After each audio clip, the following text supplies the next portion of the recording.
Okay, well, we're going to go ahead and get started, and I really want to thank folks for coming. This is terrific. Welcome to the 2017 State of the States.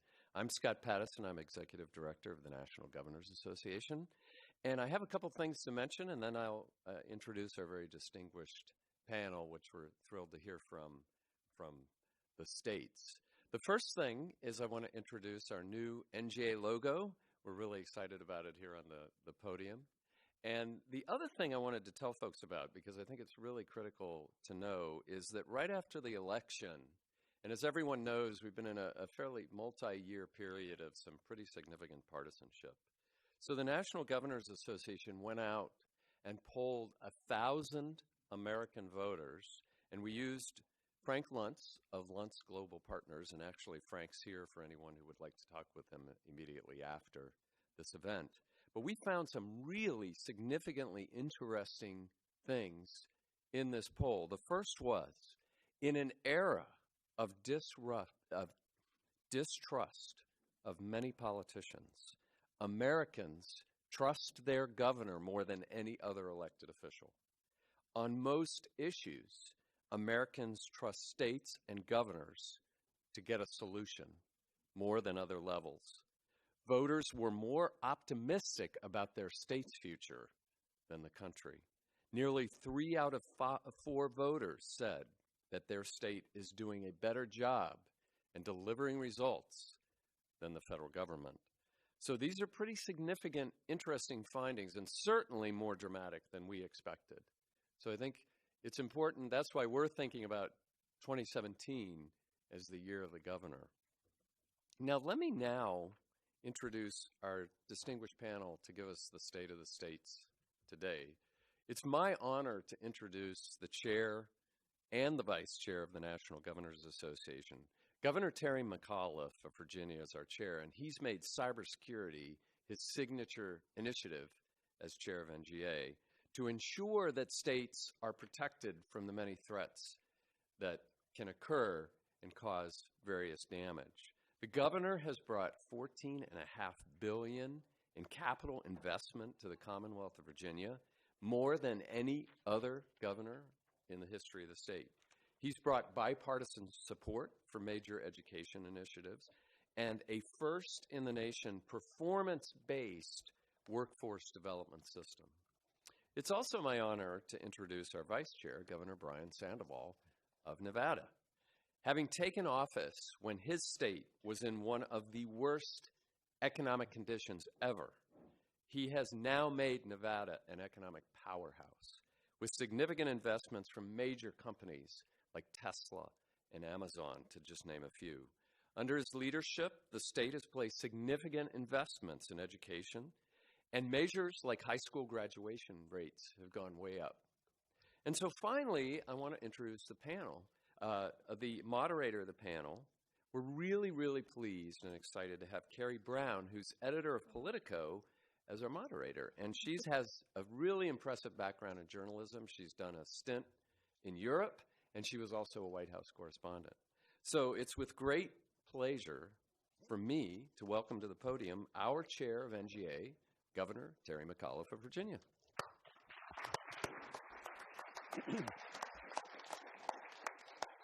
Thank you, and thank you, Scott, for that kind introduction. Good morning, ladies and gentlemen. And I'd like to welcome you to the 5th Annual State of the States Address. It is my great honor to serve as the 72nd Governor of the great Commonwealth of Virginia and as Chairman of the National Governors Association. As has been mentioned, joining me today is Governor Brian Sandoval of the great state of Nevada, who serves as our Vice Chair, and also he and I are very good personal friends. And I will say, as it relates to all the governors, we all get along very well. I want to thank you, Governor, for your leadership of the National Governors Association. As you know, the National Governors Association is the voice of America's governors and their states on matters of national policy. Today, we are here to discuss the agenda that will work to advance that we have going on in Washington today and how it will affect our states and the federal government for many years to come. But even more important, at this very unique time in our history, We are here to articulate the role that governors expect to play in our national discussion in the years to come. Our new president and Congress face very big challenges on the issues ranging from the economy to health care to infrastructure and criminal justice.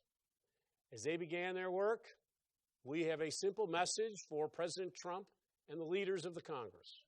Governors, we are here. We are ready to work with you on an agenda that makes the lives better for the people with whom we all serve.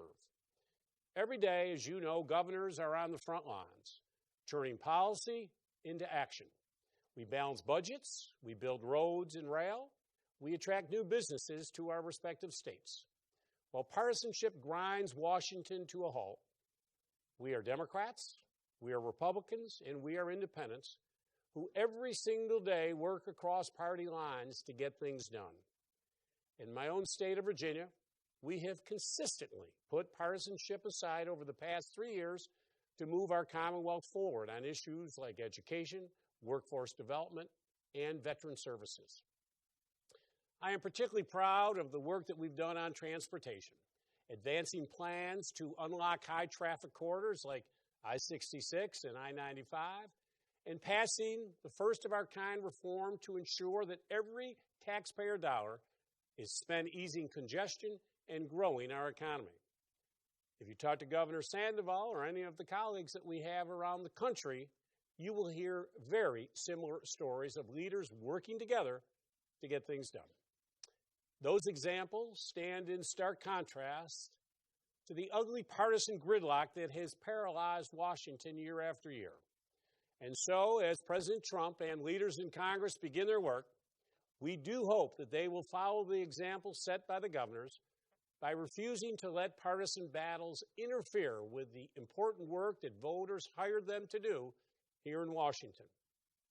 And is equally important for our federal elected officials to fully consider the impact that the decisions that they make have on the states and the people with whom we serve. Congress and President Trump have many opportunities to make decisions that will significantly aid our efforts to improve the quality of life of the people that are in our states. Sequestration is a great example where we can start this conversation.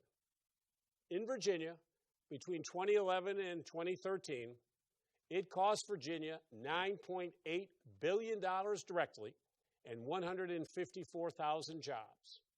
We need to work together to put an end to sequestration and to prevent further cuts from harming our local economies. I will say Governor Sandoval and I had a very good meeting this morning with Speaker Ryan on this topic, and I am encouraged. The President has indicated that he would like to invest as much as $1 trillion in our nation's infrastructure. Every single governor in this nation has roads, bridges, tunnels, and airports, and we want to work together because we need to replace them and we need to repair them. And along the way, this will create tremendous job opportunities and economic opportunities for everyone. We can work together to defend our critical infrastructure and data against cyber attacks that cost the United States of America $300 million a year. In Virginia alone last year, we saw 70 million attacks. That is a cyber attack every 4 seconds. The Marketplace Fairness Act is another opportunity for federal decision makers to help states balance their budgets and to invest in key economic infrastructure, all the while leveling the playing field for our brick and mortar retailers. We have seen what's happened with Sears and Macy's as they are closing stores because it is very hard for them to compete with the online retailers. And speaking on behalf of the bipartisan governors representing the 6 Chesapeake Bay states, let me be very clear. We are unified in protecting this critical asset that helps our economies and all of those individuals who live near our bay for their own individual livelihoods. As chairman of the Chesapeake Bay Council, I am advocating on behalf of the 6 governors and the mayor of the District of Columbia that we continue to have common sense policies to make sure that we're continuing to protect, save, and restore our great Chesapeake Bay. These and the rest of these incentives and initiatives that Governor Sandoval will talk about and cover in a moment are real opportunities to bring the pragmatic, bipartisan leadership that we practice in our states every single day to Washington and to get results for all of our citizens. That is certainly the approach that we hope decision makers will bring to their deliberations on the future of health care for our country. There has been no shortage of heated political rhetoric on this issue, but I do feel confident speaking of my colleagues when I say that repealing the Affordable Care Act without offering an adequate replacement will have far-reaching consequences for our states and the people with whom live there. That is particularly true for those states that have expanded Medicaid. In Virginia, unfortunately, we have not expanded Medicaid. But a repeal of the ACA accompanied with a proposed block grant for the health care entitlement could cost the state of Virginia in the next budget over $300 million. And of course, that does not include the enormous impacts that would befall the nearly 400,000 Virginians who stand to lose access to life-saving care if proper steps are not taken. Governors are dealing with these issues each and every day. No matter which direction our Congress heads, we will be the ones administering many of the policies that result from that discussion and dealing with whatever fallout that may occur. So we are here in the spirit of friendship and common purpose to make sure that policymakers hear our voices before they make decisions that could affect us and affect so many individuals in our states. Their decisions will have profound impacts on our states and the families who live there. Before I turn it over to Governor Sandoval, I want to say congratulations and welcome on behalf of the nation's governors to President Trump and our new Congress. The challenges that we face together are great, but so is our capacity here in America to meet them. The men and women of the National Governors Association are ready to work with you on areas of common ground, to model solutions to problems that we have yet to solve. And yes, we will stand up respectfully if Washington pursues the wrong course. In the end, I am confident that we will all work together to leave our states and our nation better than we found them. And now I am honored and my pleasure to introduce my friend and colleague, Governor Brian Sandoval of the great state of Nevada. All right, buddy. Thanks. Well done. Good morning, everyone. It's a great privilege to be here, and Governor McAuliffe, appreciate your remarks and particularly appreciate your leadership, and I'm looking forward to this year with you in terms of leading the National Governors Association into a new time.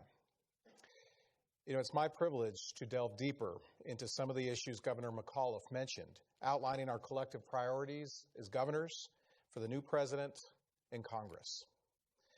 NGA has been building a transition blueprint for President Trump and Congress, one that details issue by issue those most important to governors and states. We ask the federal government to partner with us to address those issues. Now, President Trump has outlined 3 priorities for his first 100 days in office: infrastructure, health care, and tax reform. To echo Governor McAuliffe, governors stand ready to engage with the new administration to produce a positive outcome on these and other issues for all Americans and our respective residents of our states. It's a new era in Washington. Governors make the following recommendations for those 3 priorities. First, infrastructure, and I know the governor talked a little bit about that, but I'm going to talk a little more. Governors know world-class infrastructure is necessary for a strong economy. Every day, we champion ways to fix, fund, and finance infrastructure needs in our states. We also know states cannot fully realize this work alone. That is why we urge the new administration to support our commitment to bring existing infrastructure into a state of good repair by committing to provide long-term and particularly stable funding for America's infrastructure needs. Specifically, there is ongoing uncertainty under the funding stability of the Highway Trust Fund. That instability causes states to think twice before pursuing large-scale multi-year projects needed to modernize the nation's infrastructure. I'll move on. As we all know, infrastructure isn't just about roads. It's about water, and energy. America's drinking water and wastewater must be protected and treated properly. Governors will work with our federal partners on successful implementation of the Water Resources Development Act. We also want to work with Congress and the relevant agencies to strengthen our nation's energy infrastructure, including expanding and improving the electric power grid and bringing broadband networks to underserved and often remote areas. Second, healthcare reform, which again, the governor has talked about. Healthcare often tops the list of issues that American public cares most about. As the managers of Medicaid for the people of our states, governors have a crucial role to play in the future of American healthcare. No one is better equipped to understand and respond to the unique and complex needs of our citizens than governors. That is why we are particularly enthusiastic about any proposed federal reforms that provide states with greater flexibility to develop innovative solutions that meet our residents' needs. We also know that higher quality care shouldn't and doesn't have to come at a higher cost. Therefore, governors must play an important role in the discussions surrounding federal health care policy to help navigate the complex relationship between state and federal programs and how legislative changes to that relationship could affect the people of our states. We ask the administration and all members of Congress to let us be your trusted partner. Now, this is going to be very key in terms of collaboration and a resource. We are the people, we are the governors, we are the ones that are closest to the people of our states as you develop the policies that will guide Americans' health care. Last, tax reform. Federal tax reform, though complex and multi-pronged, has a substantial impact on states. To truly succeed, tax reform needs to be an intergovernmental effort. It is important to preserve public financing mechanisms, specifically tax-exempt financing, which play a central role for state and local governments to raise capital for a variety of public projects, including infrastructure. Those projects help pave the way to grow jobs, strengthen the economy, and maintain the United States' position as a global competitor. The new administration must also maintain the permanent status of federal deductibility for state and local income sales taxes. To do otherwise would preempt states' authority over budget and tax systems. The governor talked about online sales. And while I'm on the subject of tax reform, let me also bring up this opportunity to bring up this common sense tax issue with broad bipartisan support that has been on the congressional docket for decades. Affirming states' ability to collect sales tax from online purchases. The time has come to put this long-standing issue to rest and pass legislation that allows states to collect revenue already owed but currently uncollectible. Three other things that I wanted to chat about beyond the President's top 3 agenda items. Governors have additional priorities they ask Congress and the administration to keep in mind as they implement change. Education, something that's very close to my heart. Last year, Congress passed a new education law that restored states' authority over K-12 education. Since then, states have looked to the classroom and local school boards to develop education systems that place students, not the federal government, at the center. It is critical that states continue to build on that progress and strengthen our nation's education system. Governors, again, must be consulted as the new law is implemented. Next, energy and the environment. Governors asked to be consulted at the earliest stages of energy and environmental policy development to where state interests and obligations intersect with the federal government. Working cooperatively with our federal partners, states can continue to be successful in implementing environmental and energy policies that meet specific needs and goals, and the administration should look to the states to incorporate these methods into national policy. Third, public safety and the National Guard. One of the most important roles as governor is to ensure the public safety and security of the citizens and their property. In order to accomplish the central duty, states need flexibility and federal funding for state public safety efforts. The men and women of the armed forces, and God bless them all, active duty, reserve, and National Guard, make sacrifices every day to protect our country and preserve our way of life. The National Guard is the only military force a governor can call upon to respond to disasters and other emergencies. The Guard remains a cost-effective solution for sustaining military capabilities at home and abroad. Therefore, it is important governors retain maximum flexibility, and you've heard me use that word many times in this speech, to use National Guard resources to conduct the full range of domestic support missions. Governor McAuliffe mentioned cybersecurity, his chairman's initiative, and I truly appreciate him bringing this critical issue forward for all of us. The foundation of today's economy, national security, and the daily operations of government are increasingly dependent upon the security and reliability of communications technology and other digital infrastructure.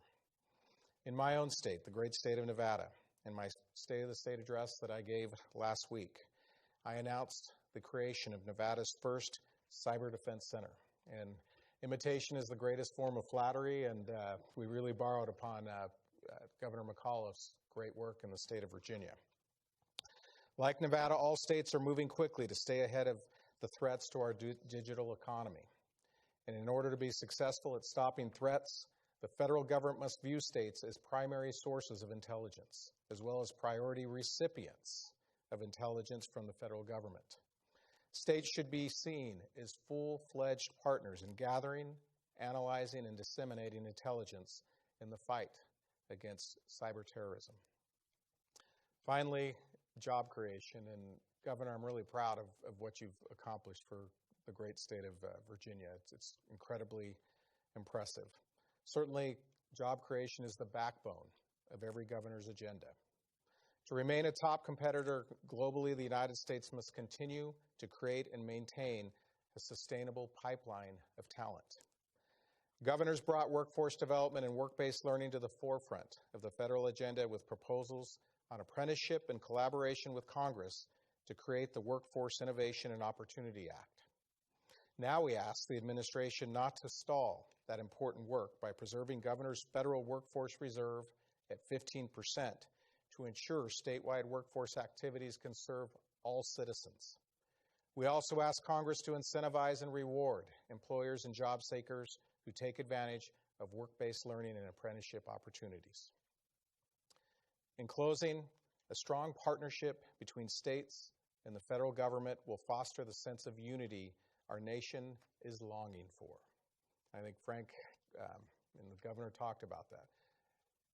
Our nation is craving leadership and collaboration and working together in order to propel us as the 50 states in our nation forward. This is our moment to come together to protect our union and promote the general welfare of the citizens of these United States. Ladies and gentlemen, it truly is a privilege to serve as the Vice Chair of the National Governors Association. I appreciate your attendance today. I know that you come from many different places with regard to the media and the administration and your respective interests. And I know that I speak for the governor when I tell all of you that we truly do mean it when we talk about collaboration and flexibility and working together.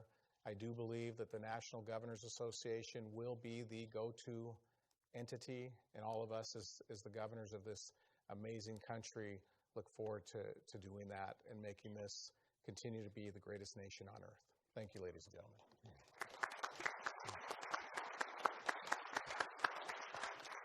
So I think that's my cue to take over. Thank you, governors, for the remarks. What we're going to do now is we have about 20 minutes for us to have a discussion, and then we're going to open it up to some reporters who are here as well. I think I wasn't going to start off on this note, but I think, Governor Sandoval, your remarks sort of, I think a lot of people are wondering about the unity question and President Trump. If you could get into a room with President Trump, and I'd be curious to know if either of you have yet or when you would expect to. There's been a lot of discussion about the transition and the positions he staked out during the transition and whether he's doing enough to unify the country. What recommendation would you give to him as governors who you stake your reputations on working with both parties. How can President Trump, should he be doing more?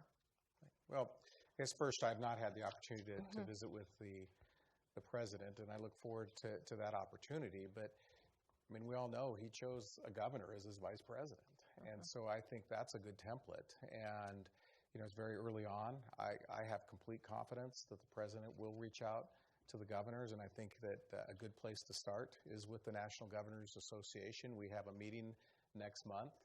I'm confident that we will have an opportunity to meet with him at that time, but one of the things that I would like to convey to him is, as governors, we are the individuals that are closest to the people of our specific states. Obviously, no two states are the same, and we all have unique obligations and citizenry and what have you, but I want to talk to him about economic development and healthcare and education. But I'm absolutely optimistic about the opportunity to work with him and his administration.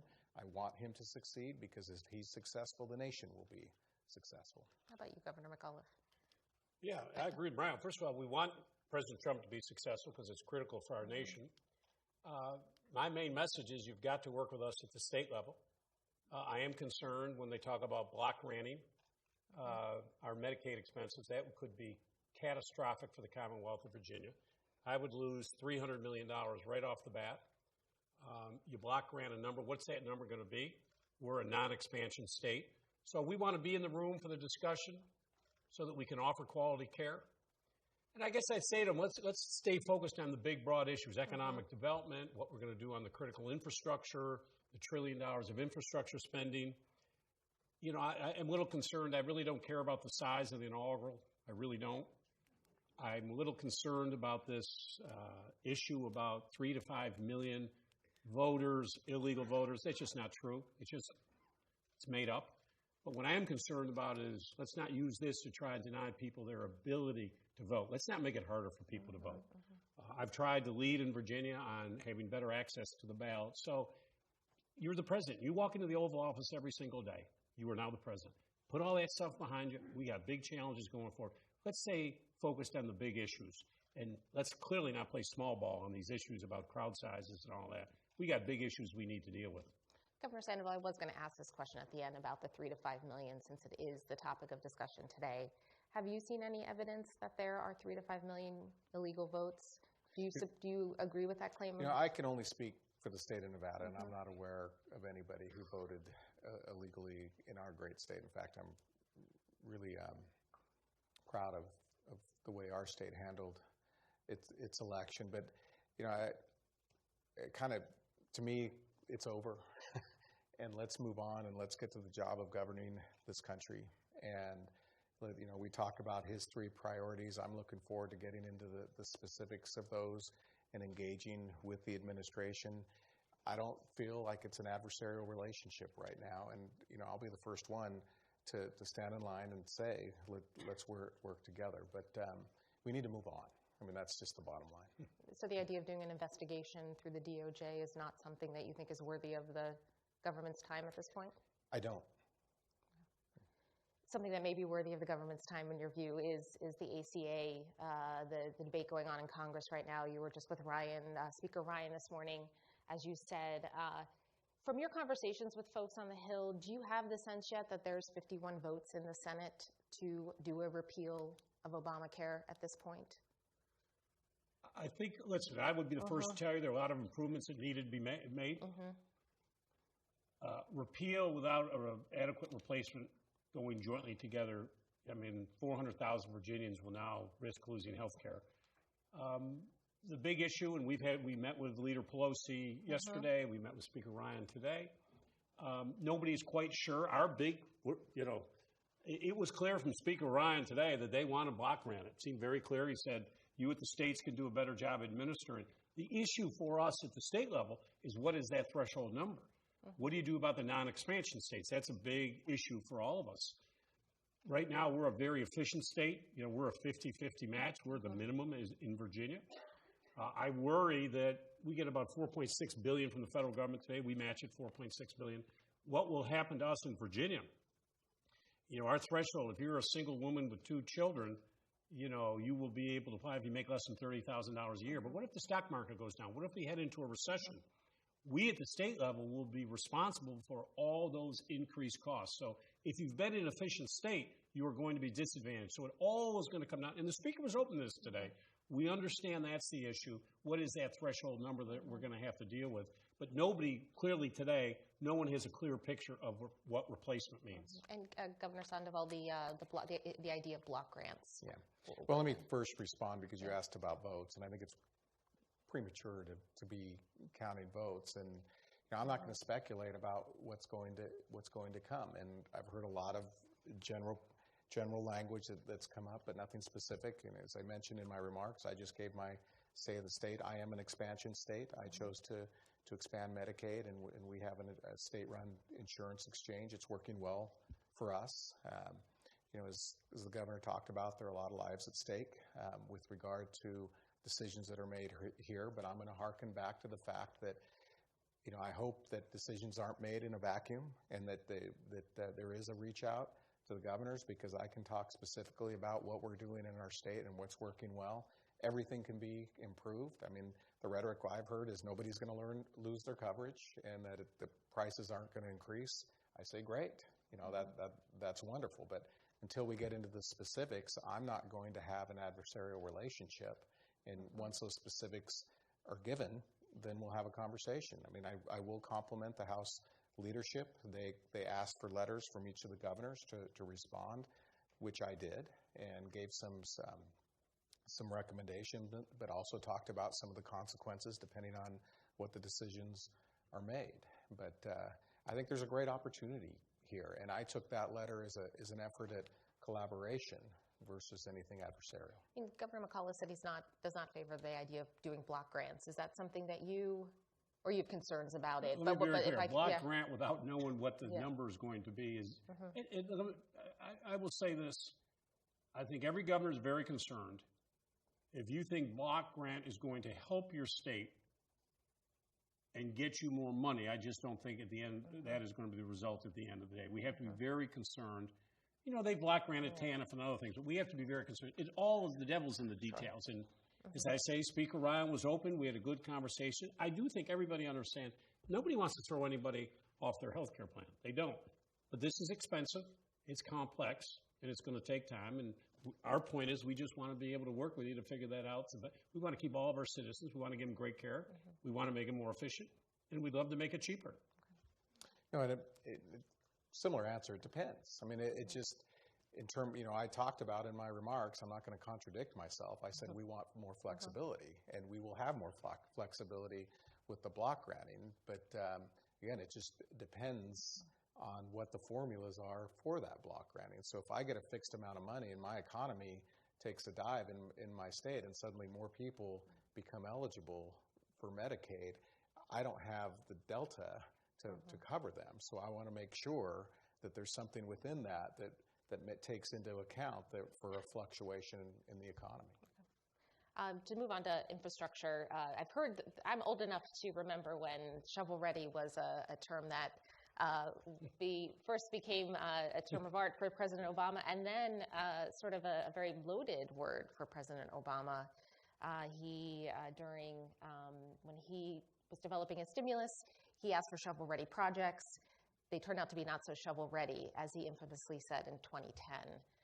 What lessons can we learn, or have we learned from that stimulus that we can apply to this round of this effort to inject money into infrastructure, to create jobs, as you say?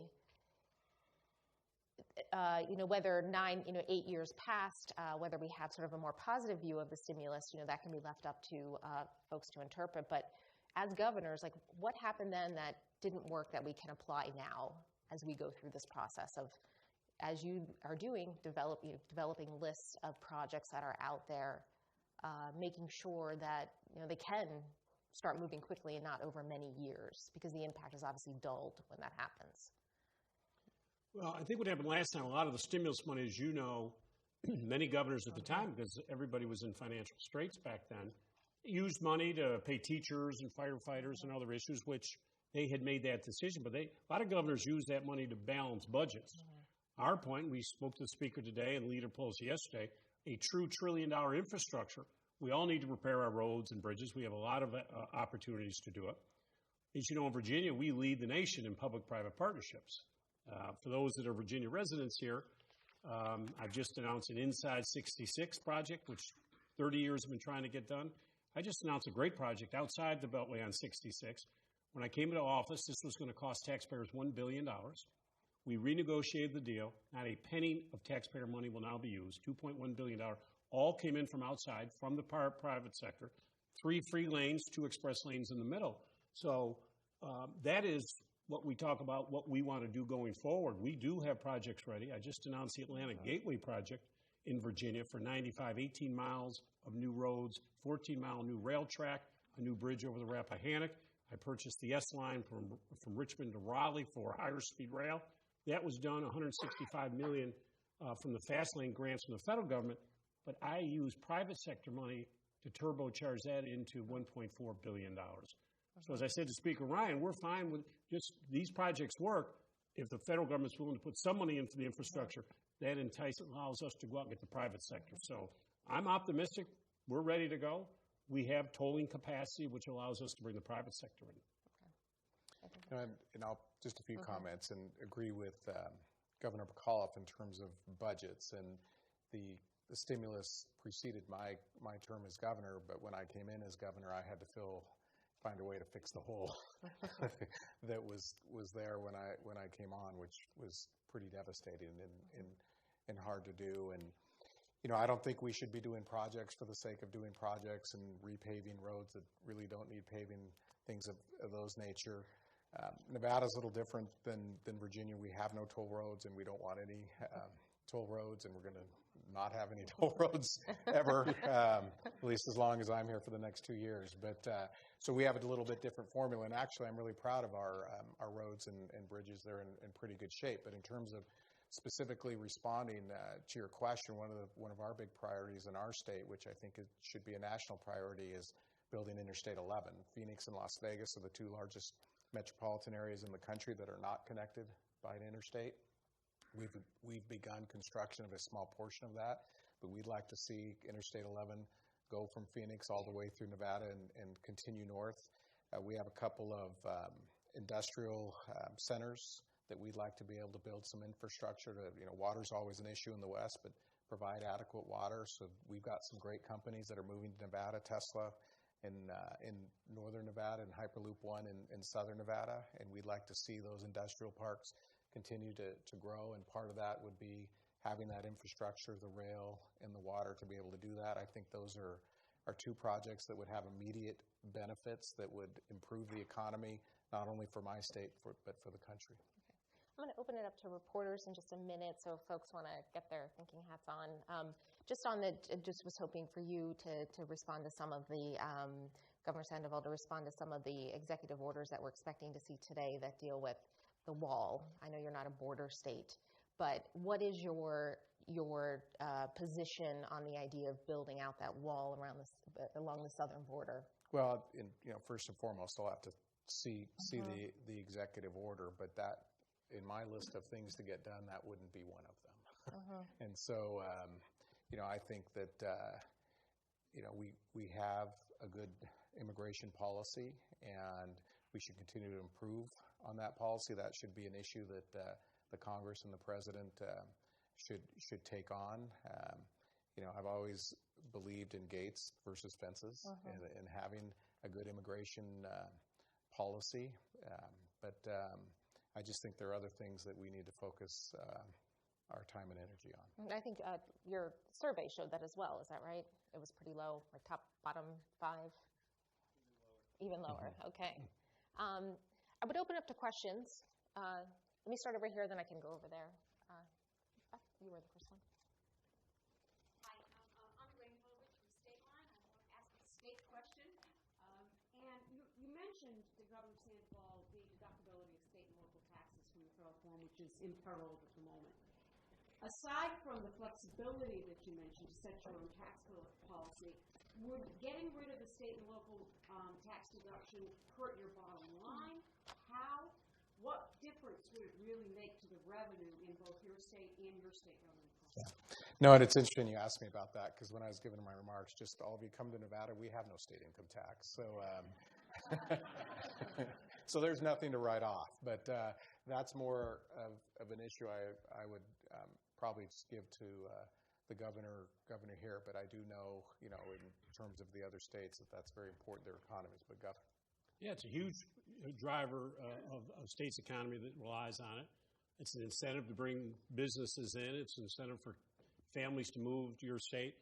I think it very highly unlikely that they would do anything about that in the upcoming tax reform package. I just find that highly unlikely between the mayors and the governors involved. I don't see that happening. They always talk also about deductibility of municipal bond interest. I think you would cripple the market if you tried to end that deductibility. Other opportunities I think we can do to look at tax reform that will turbocharge the economy. Many cities and many states still are in a fragile position. And listen, I think if you take away many of these deductibility for the state and local level, you are really crippling some of the municipalities. And I just don't think where we are today, we've now had, 7 years of sustained growth. It's a long time. We have to be very, very concerned about what's going to happen next with our economy.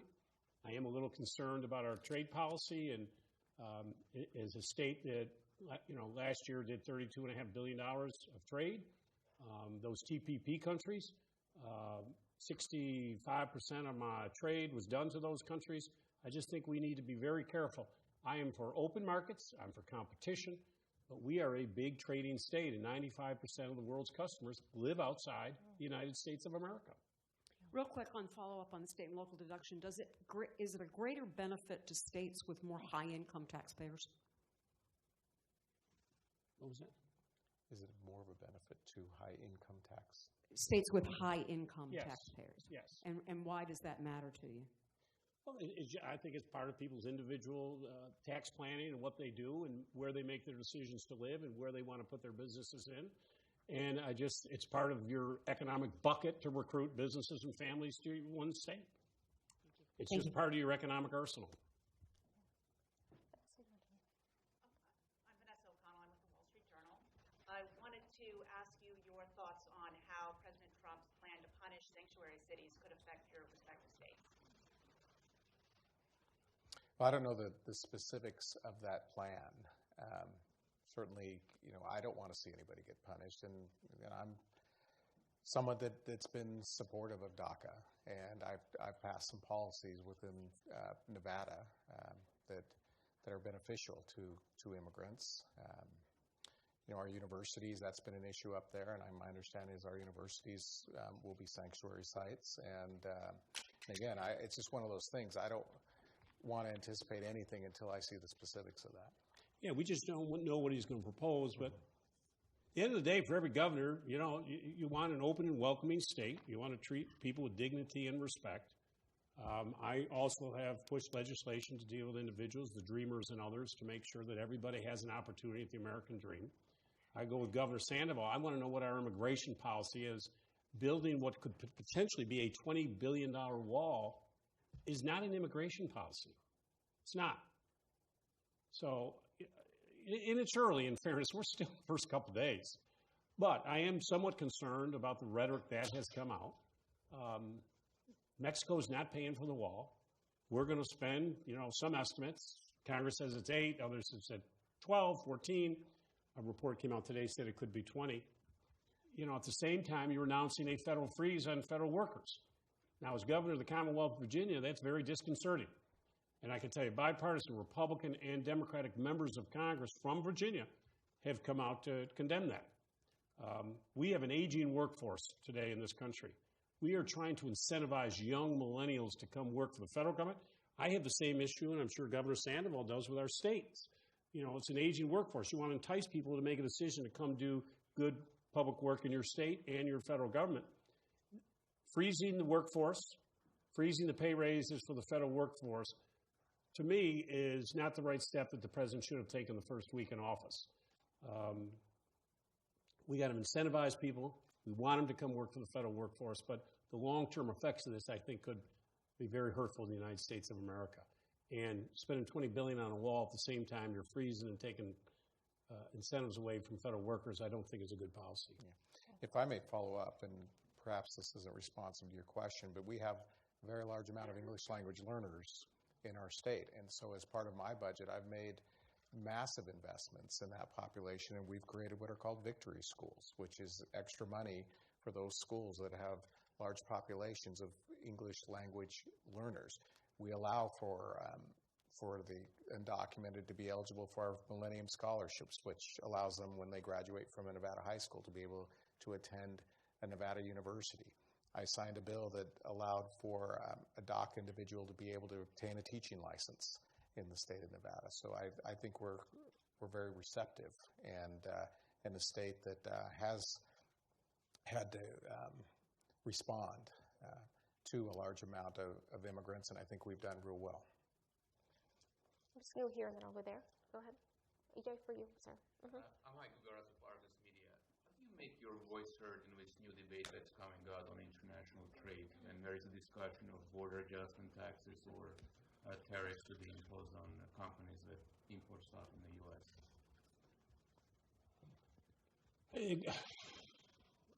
Once again, the devil's in the details. We'll see what he proposes. We can't have a trade war. We cannot be protectionists in this country. As I say, I'm a big trading state. I sell a lot of ag products. I'm very proud. I've done 22 trade missions in my 3 years as governor. I've been all over the globe. Our numbers are up dramatically. We've just moved to second place in the East Coast for largest exporters. 320,000 jobs in the Commonwealth of Virginia are directly related to trade. So I'm just very concerned about how we are going to treat our trading partners, how we talk to our trading partners. Listen, I supported TPP.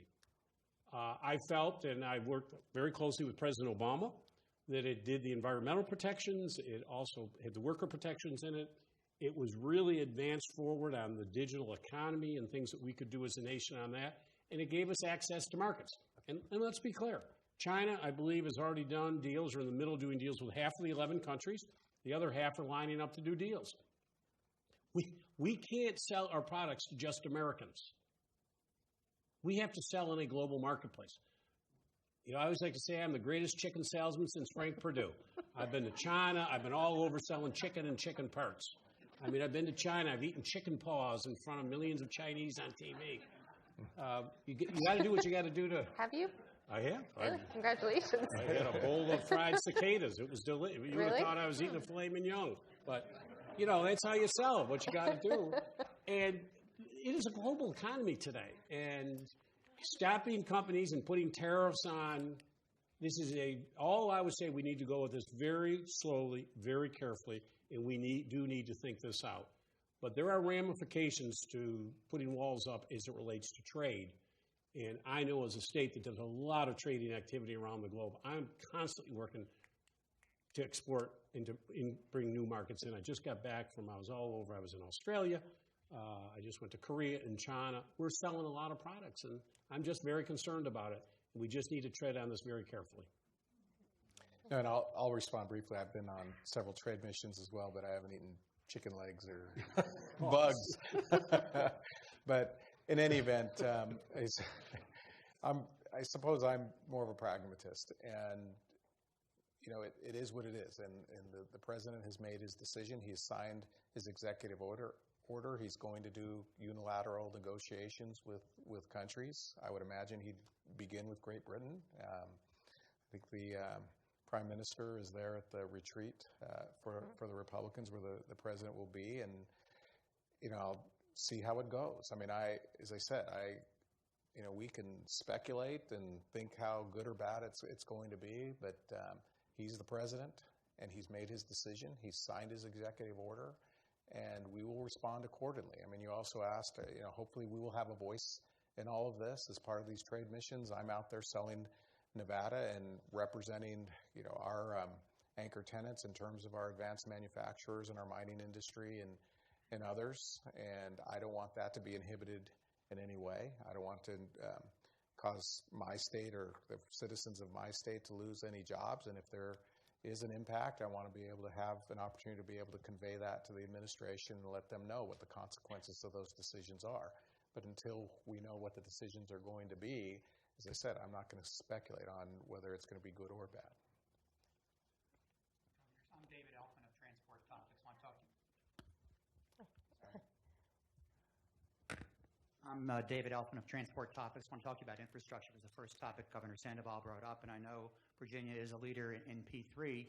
The administration came out either yesterday or today and said no new grants or contracts coming from DOT until they decide otherwise. And I wonder, one, what your reaction is to that, and number two, let's start with Governor Sandoval. Are P3s going to be the way we're going? Because that's what President Trump has talked about. And it may or may not be. And again, that's interesting. All these questions are speculative, and we're 1 week into the administration. I'll be reading that executive order or whatever official action that you've described very carefully. But he also signed an executive order yesterday, I believe, that allowed for expediting the environmental pieces of projects. So I saw that as very good news in terms of federal review of projects to get them going. I know in my state it'll delay a project 4 to 6 years with regard to the environmental aspects that have to be conducted before a project can go forward. So I guess juxtaposing those two, they seem to conflict with one another, but until I've read them myself. But I took the executive order that was signed yesterday as very positive news. I do think the way they're looking going forward is a sort of P3 type model. There's no question about it. I had this specific conversation with Speaker Ryan today about what we had done in Virginia.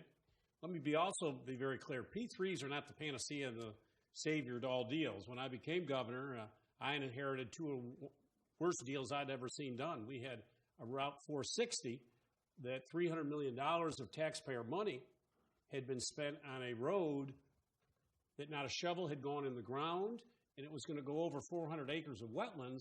Now, in order to go over 400 acres of wetlands, which has never been permitted ever by the Army Corps of Engineers, but maybe Virginia was going to be the first, but in order to get that, you have to apply for a permit with the Army Corps of Engineers. No permit had ever been applied for, and we spent $300 million.